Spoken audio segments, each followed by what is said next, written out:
मेरी शादी को अभी 7 महीने ही हुए थे। इस दौरान मैंने अपने पति राजेश में बहुत बदलाव महसूस किया। राजेश मुझसे ज़्यादा अपनी भाभी रेणुका की बातों को तवज्जो देता था। ये बात मुझे बुरी लगती थी। घर की छोटी छोटी समस्याओं पर भी वो अपनी भाभी से बातें करता और मेरी बड़ी से बड़ी बात पर भी ध्यान नहीं देता था। शुरू में तो मुझे लगा कि 10 साल पुरानी भाभी से लगाव तो हर देवर को होता है, पर बीवी के आ जाने के बाद ये लगाव कम हो जाता है। लेकिन राजेश और उसकी भाभी के बीच का लगाव मुझे कभी कम होता नजर नहीं आया। अब तो मुझे लगने लगा कि ये बात सिर्फ लगाव की नहीं, बल्कि दोनों के बीच इससे ज़्यादा ही कुछ है। मेरी जेठानी थी भी ऐसी कि कोई भी मर्द उसे देखते ही उस पर फिदा हो जाए। मुझे उसकी इसी सुंदरता से डर लगता था। मुझे यकीन हो गया था कि मेरा पति राजेश अपनी भाभी की सुंदरता की वजह से ही उससे दूरी नहीं बना पा रहा है। एक दिन सुबह जब मैं उठी तो देखा कि राजेश अपनी भाभी के कमरे से निकल रहा था और मुझे देखते ही वो घबरा गया और सीधे कमरे में जाकर बाथरूम में घुस गया। मैं समझ गई थी कि सुबह सुबह राजेश अपनी भाभी के साथ क्या करके बाथरूम में नहाने घुसा है। मैंने जोर से बाथरूम का दरवाज़ा पीटा और बोली, राजेश, तुम्हें उस औरत के साथ ये सब करना था तो मेरी ज़िंदगी बर्बाद क्यों की? मैं आज ही अपने मायके जा रही हूँ। मेरी ये बात सुनते ही राजेश ने दरवाज़ा खोला और उसने एक ज़ोरदार थप्पड़ मेरे चेहरे पर लगा दिया और फिर मेरा गुस्सा भी 7वें आसमान पर चढ़ गया। मैंने भी राजेश को एक ज़ोरदार गुस्सा लगा दिया। राजेश ने मेरे हाथ को पकड़ लिया और मुझे खींचते हुए बेड पर ले जाकर पटक दिया और बोला, सीमा, आइंदा से कभी उस औरत के बारे में ऐसी बात की तो मुझसे बुरा कोई ना होगा। मैं कुछ कहती उससे पहले राजेश ने अलमारी से अपने कपड़े निकाले और आंगन में चला गया। मैं बिस्तर पर पड़ी रही, लेकिन वो मुझे देखने तक नहीं आया और सुबह का नाश्ता किए बगैर ड्यूटी पर चला गया। आधे घंटे में मैंने भी अपना सामान पैक किया और अपने मायके शीतलपुर के लिए निकल पड़ी। मेरी जेठानी ने पूछा भी कि कहाँ जा रही हो। मैंने उसके बात का कोई जवाब नहीं दिया। मेरे इस तरह से जाने की खबर राजेश को भी लग चुकी थी। बस स्टैंड से शीतलपुर की बस पकड़कर मैं शाम तक अपने मायके पहुंच गई। वो मुझे लगातार कॉल कर रहा था, लेकिन मैंने उसका कॉल रिसीव नहीं किया और घर पहुंचते ही मैंने अपना फ़ोन स्विच ऑफ कर दिया और अपनी माँ को सारी बात बताकर मैं रोने लगी। वो बोली, तूने बिल्कुल सही किया सीमा, जो तू यहाँ आ गई। अब तू राजेश के पास तभी जाएगी जब राजेश उस चुड़ैल के मकान से अलग रहने की कसम खा लेगा। आखिर राजेश के पास किस चीज़ की कमी है? रामनगर में ही उसके 4 फ्लैट हैं। वो तुझे लेकर अलग क्यों नहीं रहता? मेरी छोटी बहन रोजी भी मुझे लेकर बेहद परेशान थी। रोजी की शादी होने वाली थी, 5 महीने रह गए थे। मेरी हालत देखकर अब वो भी ससुराल के नाम से डरने लगी थी। मेरा छोटा भाई समीर अपनी जॉब से जब घर आया तो मुझे इस तरह घर पर आया हुआ देखकर वो भी परेशान हो गया। रोजी ने रात का खाना बनाया और हम सभी एक साथ ही खाना खाने बैठ गए। खाने के दौरान मैंने अपना फ़ोन ऑन किया ही था कि राजेश का फिर से कॉल आना शुरू हो गया। मेरी माँ ने देखा तो वो गुस्से में बोली, तू फ़ोन मुझे दे, मैं उस कमीने से बात करती हूँ। लेकिन मैंने माँ को फ़ोन नहीं दिया और खाना ख़त्म करके अपने कमरे में आ गई। कमरे में आकर मैंने राजेश का फ़ोन रिसीव किया तो राजेश ने कहा, सीमा, तुम अपनी मर्जी से गई हो तो याद रखो कि तुम्हें अपनी मर्जी से ही रामनगर आना होगा। मैं किसी कीमत पर तुम्हें बुलाने नहीं आऊँगा। राजेश की ये धमकी भरी बातें सुनकर मेरा गुस्सा भी 7वें आसमान पर चढ़ गया। मैं बोली, तुम मुझे बुलाने क्यों आओगे? तुम यही तो चाहते थे कि मैं वहाँ से चली जाऊँ। अब जी भर के उस चुड़ैल के साथ अय्याशी करो। तुम बुलाने भी आओगे तो भी मैं उस घर में कदम नहीं रखूंगी। इस बात की 3 महीने गुजर चुके थे। मैं राजेश का इंतज़ार करती रही। अगर उसे उसकी गलती का एहसास हो जाता तो मैं दौड़ी हुई रामनगर पहुंच जाती, लेकिन ऐसा कुछ नहीं हुआ। मैं लगातार उसके फ़ोन का इंतज़ार करती, लेकिन 3 महीने में एक बार भी उसने मुझे कॉल तक नहीं किया। अब मुझे लगने लगा था कि राजेश मुझे छोड़ चुका है, उसे मेरी ज़रूरत ही नहीं है। जब इतनी खूबसूरत औरत उसके पास मौजूद हो तो फिर मुझ जैसी साधारण लड़की की उससे ज़रूरत ही क्या है। मैं राजेश को लेकर बेहद निराश हो चुकी थी और मुझे इस हाल में देखकर मेरे घर वालों को भी दुख होता था। जैसे जैसे मेरी छोटी बहन की शादी नज़दीक आ रही थी, घर में काम बढ़ता जा रहा था। रोजी की शादी को अब सिर्फ 2 महीने बाकी रह गए थे और मेरे पापा भी 2 महीने की छुट्टी लेकर घर आ गए थे। उन्होंने मुझसे कहा कि रोजी के शादी के बाद वो मेरी ससुराल जाकर राजेश से फाइनल बात करके आएंगे। अगर वो मुझे अपनाने को तैयार नहीं हुआ तो उस पर दहेज का मुकदमा दर्ज करवा देंगे। लेकिन मैं ऐसा नहीं करना चाहती थी, इसीलिए मैंने जैसे जैसे रोजी की शादी की तारीख नज़दीक आ रही थी, मेरा डर बढ़ता जा रहा था। मुझे मायके आए हुए 5 महीने का वक्त गुजर चुका था। रोजी की शादी को केवल 20 दिन का वक्त बाकी रह गया था और शादी के कार्ड भी छप चुके थे। एक दिन मैंने राजेश को कॉल मिलाया और बोली, राजेश तुम शादी में नहीं आओगे? राजेश ने कहा, मुझे तो अभी तक ये नहीं मालूम कि शादी किसकी है। मैंने कहा 5 तारीख को रोजी की शादी है। राजेश ने कहा, लेकिन तुम्हारे घर से तो मुझे किसी ने खबर ही नहीं दी, ना ही शादी का कार्ड ही पहुंचा। मैंने कहा तुम इस घर के दामाद हो, तुम्हें तो बिना कार्ड के ही शादी में पहुंचना चाहिए।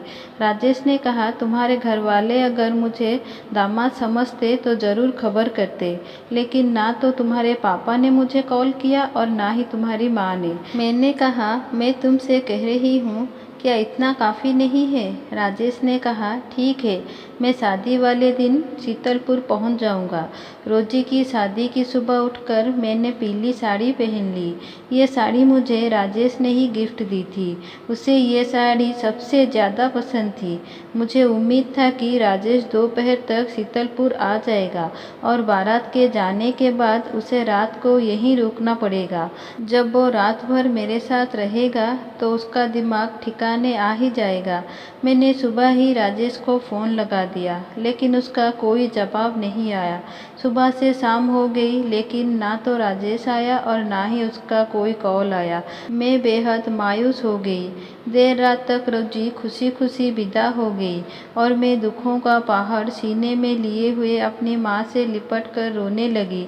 देखने वालों को लग रहा था कि मैं रोजी की विदाई में रो रही हूँ, लेकिन सच तो ये था कि मैं इस वक्त अपनी किस्मत पर रो रही थी। देर रात जागने के बावजूद अगली सुबह मैं जल्दी उठ गई और मैंने अपनी माँ से कहा, माँ मैं आज रामनगर चली जाऊंगी। मेरी इस बात पर मेरी माँ मुझसे बेहद नाराज़ हुई। वो बोली, जो आदमी तेरी बहन की शादी के लिए समय ना निकाल पाया, उसके पास तेरे लिए भी वक्त नहीं होगा। तू सब्र कर, तेरे पापा पुलिस विभाग में मामूली कांस्टेबल है तो क्या हुआ, वो उस राजेश और उसके घर वालों को छोड़ेंगे नहीं। पापा को ये बात पता चली तो वो भी बेहद नाराज़ हुए और उन्होंने मुझे रामनगर जाने से सख्ती से रोक दिया। मैं दिन भर राजेश को कॉल मिलाती रही, लेकिन उसका फ़ोन अभी भी स्विच ऑफ आ रहा था। रात को मायूस होकर मैं बिस्तर पर जाकर सो गई। अब राजेश की ओर से कोई उम्मीद बची ही नहीं थी।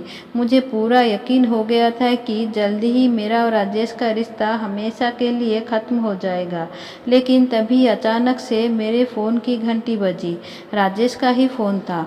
मैंने झट से फ़ोन उठाया। उधर से राजेश का आवाज़ आई। वो रोते हुए बोला, सीमा सब खत्म हो गया। मैंने कहा, अभी कुछ ख़त्म नहीं हुआ है। अगर तुम मेरे घर आकर मुझे यहाँ से ले चलो तो हमारा रिश्ता अभी भी बच सकता है। राजेश ने कहा, मैं अपने रिश्ते की बात नहीं कर रही हूँ। इतना कहकर राजेश फिर से रोने लगा। मैंने कहा, राजेश क्या बात है, तुम इतना रो क्यों रहे हो? राजेश ने कहा, परसों देर रात भैया और भाभी का एक्सीडेंट हो गया है। भैया की मौके पर ही डेथ हो गई और भाभी अभी भी आगरा अस्पताल में है।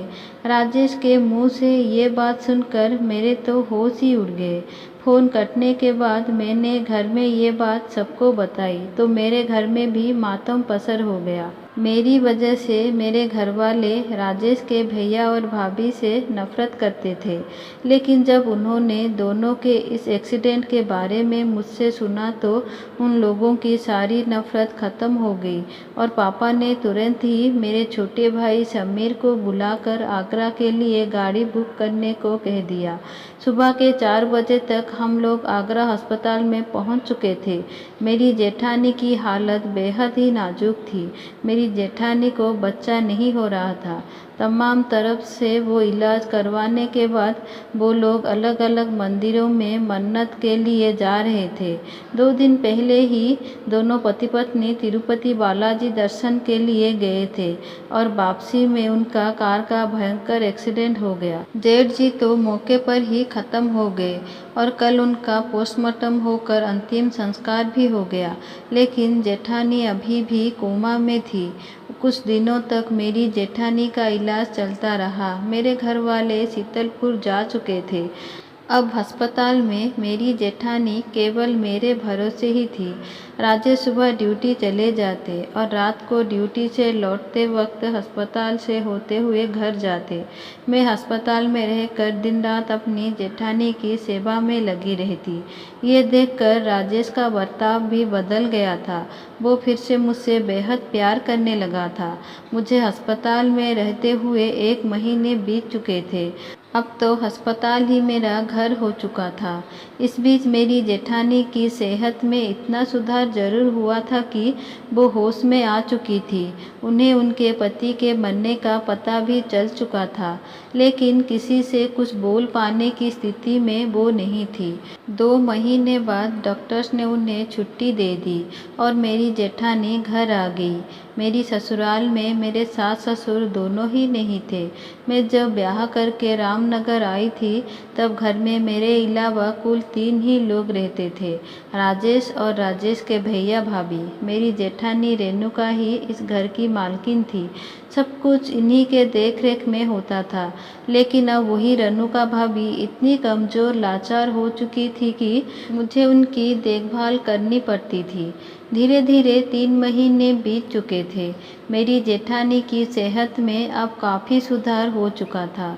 उनकी तंदुरुस्ती लौट रही थी, लेकिन अभी भी वो किसी से बात कर पाने की स्थिति में नहीं थी।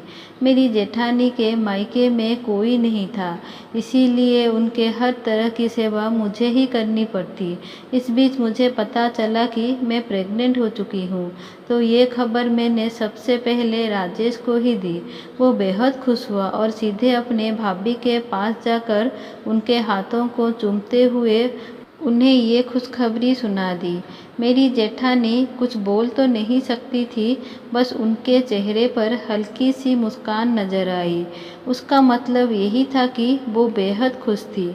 धीरे धीरे वक्त बीता और मेरा 8वां महीना शुरू हो गया। इस बीच मैंने महसूस किया कि राजेश फिर से अपनी भाभी के करीब होता जा रहा था। प्रेगनेंसी की वजह से मेरी हालत ऐसी थी कि मैं घर का ज़रूरी काम भी नहीं कर पाती थी और राजेश की ड्यूटी पर चले जाने के बाद ज़्यादातर समय मैं अपने कमरे में ही रहती। रात को राजेश ड्यूटी पर वापस आते तो मेरे लिए खाना और अपने भाभी के लिए जूस लेकर आता। मैं खुद जाकर अपनी जेठानी को जूस पिलाती और अपने कमरे में आकर मैं और राजेश खाना खाकर सो जाते। सुबह देर से उठती, तब तक राजेश नाश्ता तैयार कर चुका होता। मेरे साथ सुबह का नाश्ता करने के बाद वो तैयार होकर अपनी ड्यूटी के लिए निकल जाता। एक दिन पेट में दर्द होने के कारण मेरी नींद जल्दी ही खुल गई। राजेश को लगा कि मैं अभी भी नींद में हूँ, तो वो उठा और कमरे से बाहर निकला। न जाने क्यों मैं भी दबे पाँव उसके पीछे कमरे से बाहर निकल आई। मैंने देखा कि राजेश सीधे अपने भाभी के कमरे में घुसा और उसने अंदर से दरवाज़ा बंद कर लिया। मैं राजेश की इस हरकत से बेहद हैरान थी। मैं काफ़ी देर तक खड़ी रही और फिर चुपचाप जाकर अपनी जगह लेट गई। 20 मिनट बाद राजेश कमरे में आकर मेरे पास लेट गया। मैं राजेश की इस दीवानगी को समझ नहीं पा रही थी। वो पहले भी ऐसा करता था। तब तो मेरी जेठानी एकदम तंदुरुस्त थी, लेकिन अब तो वो किसी अपाहिज की तरह बिस्तर पर पड़ी रहती है। फिर राजेश कमरा बंद करके उनके साथ क्या करता है?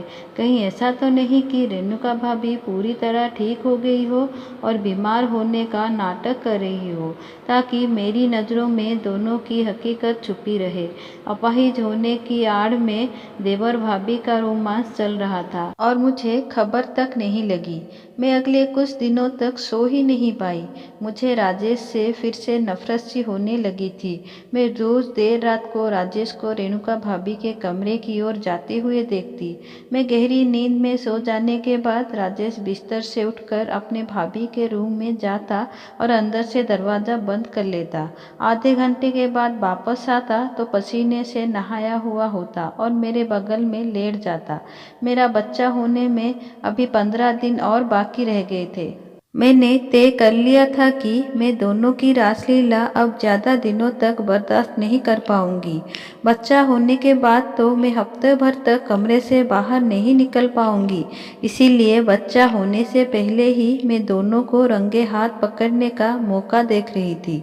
रात को राजेश घर आया तो हमेशा की तरह वो मेरे लिए खाना और अपनी भाभी के लिए जूस लेकर आया था और जूस का गिलास मुझे पकड़ाते हुए बोला, भाभी को जूस पिलाकर आ जाओ, फिर हम खाना खा लेंगे।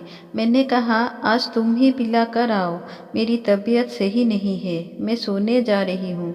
इतना कहकर मैं राजेश के सामने ही बिस्तर पर लेट गई। राजेश जूस का गिलास लेकर गया तो मैंने देखा कि फिर से भाभी का दरवाज़ा अंदर से बंद हुआ और 10 मिनट बाद ही दरवाज़ा खुला। राजेश के हाथों में खाली गिलास लिए कमरे की ओर आता देख मैं झट से बिस्तर पर लेट गई। कमरे में आते ही राजेश ने कहा, तुम अभी तक लेटी हो? उठो, थोड़ा सा खाना खा लो, मुझे भी भूख लगी है। मेरी भूख तो मर चुकी थी, लेकिन मेरे पेट में जो बच्चा पल रहा था, मुझे उसके लिए खाना पड़ा। खाने का पहला निवाला मुंह में डालते ही राजेश ने कहा, सीमा, मैंने कल की ऑफिस से छुट्टी ले ली है, क्योंकि कल भाभी को लेकर अस्पताल जाना है। उनकी तबीयत फिर से बिगड़ रही है। मैंने कहा, ठीक है, आप कितने बजे अस्पताल के लिए निकलेंगे? राजेश ने कहा, मैं सुबह जल्दी ही निकल जाऊंगा। कल भाभी के कई टेस्ट होने हैं, इसीलिए मुझे आने में देर हो जाएगी। खाना खाने के बाद राजेश जल्दी से सो गया, लेकिन मैं देर रात भर जागती रही। मेरी नींद गायब हो चुकी थी। मैं तो बस सुबह होने का इंतजार कर रही थी। सुबह उठकर राजेश ने नाश्ता बनाया और मेरे साथ नाश्ता करने के बाद अपनी भाभी को गाड़ी में बिठाकर अस्पताल के लिए निकल गया। राजेश के जाते ही मैं मार्केट गई और वहां से कैमरा खरीद लाई और उस कैमरे को मैंने अपने जेठानी के रूम में ऐसी जगह फिट कर दिया जहां से उनका पूरा कमरा कवर हो रहा था। उस कैमरे को मैंने अपने मोबाइल से भी कनेक्ट कर दिया। मुझे ये सब करते हुए दोपहर के 4 बज चुके थे। तभी राजेश का कॉल आया कि वो अस्पताल से वापस आ रहे हैं। मैं अपने आज के काम से बेहद खुश थी। कल तक मेरे पास वो सबूत होगा जिसके आधार पर राजेश और उसकी भाभी की असलियत मेरे लिए राज बनकर नहीं रह जाएगी। राजेश अपने भाभी को लेकर अस्पताल से घर आया और भाभी को कमरे में बेड पर लेटाकर मेरे कमरे में आ गया और फिर उसने अपनी भाभी की सारी दवाइयाँ मुझे पकड़ा दी और कौन सी दवाई कब खिलानी है ये मुझे समझाने लगा। इस दौरान उसके हाव भाव देखकर मुझे तो ऐसा लग रहा था जैसे रेणुका उसकी भाभी नहीं बल्कि बीबी हो। रात को राजेश खुद ही अपने भाभी के कमरे में जूस और दवाई लेकर गया और आधे घंटे में वापस लौट कर आया। खाना खाने के बाद वो सो गया और मैं सुबह होने का इंतजार करती रही। मेरी गहरी नींद में होने के बाद राजेश उठा और अपनी भाभी के कमरे में चला गया। आधे घंटे के बाद पसीने में तर होकर लौट आया और मेरे पास लेट गया। जब राजेश अपनी ड्यूटी पर चला गया तो मैंने झट से कल से अब तक की सारी रिकॉर्डिंग देखना शुरू की और मेरे होश उड़ गए। राजेश अपनी भाभी के कमरे में गया, उन्हें गोद में उठाकर व्हील चेयर पर बिठाया और भाभी की गंदी हुई चादर को उठाकर उसने एक तरफ रख दिया। फिर उसने उस गंदी चादर की जगह पिछले दिन धोए गए साफ चादर को बिछा दिया।